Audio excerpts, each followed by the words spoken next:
Cada un tiña un motivo diferente. Pois porque estudiamos audiovisuais, gustanos o mundo e dixemos, non perdemos nada, é un traballiño pequeno, pero ao fin e ao cabo pois está moi ben. Bueno, curiosidad, la verdad curiosidad. Nunca me había presentado a nada y es experiencia nada más. Gústame experiencias novas, gústame o cine, gústame presentarme estas cousas porque se teño suerte me gustaría un pouco, se podo entrar en unha película, pois, oye, tamén, decir que non, por que non? En toda la comarca no hay muchas cosas de estas, entonces hay que aprovechar cuando hay la oportunidad. Nos pillaba de camino e dijimos, pues mira, hai un casting, por que non?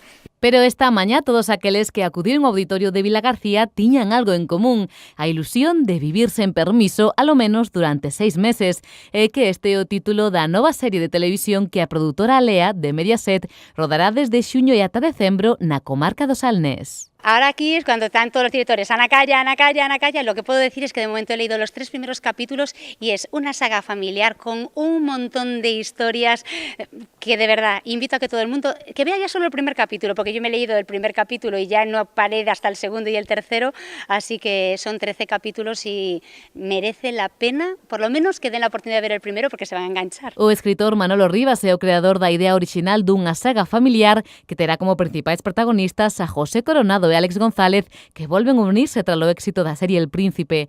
Eles e o resto do equipo vivirán en Vilagarcía e arredores durante a rodaxe. La inmensa mayoría del rodaje va a ser en la zona del Salnés, tierra además que conozco personalmente porque he estado una etapa de mi vida viviendo aquí, o sea que es como volver otra vez a mi etapa de hace unos años y sobre todo un entorno y con una gente fantástica y espero que la zona del Salnés nos acoja con toda la ilusión y cariño con el que venimos nosotros para estar aquí, si Dios quiere, hasta diciembre. Pero antes hai que ter a punto o equipo de figuración e algúns deles seguro que estarán entre os elexidos. Estaría ben que nos colleran así para facer algo distinto, estas oportunidades están bastante ben, a verdade. Sería unha oportunidade moi buena para, non sei, para investigar outros territorios, non?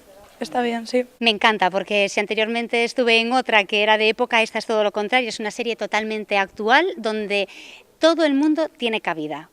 Mujeres teñidas, como hombres con piercing, tatuaje, todo el mundo tiene cabida y de todas las edades y de todos los perfiles, así que quien esté dudando en venir, que no lo dude y que se presente. Se hai quen estea interesado en participar nesta ficción televisiva que se rodará a partir de xuño, o próximo luns día 22 no auditorio da Illa de Arousa terá lugar outro casting en horario de mañá e tarde.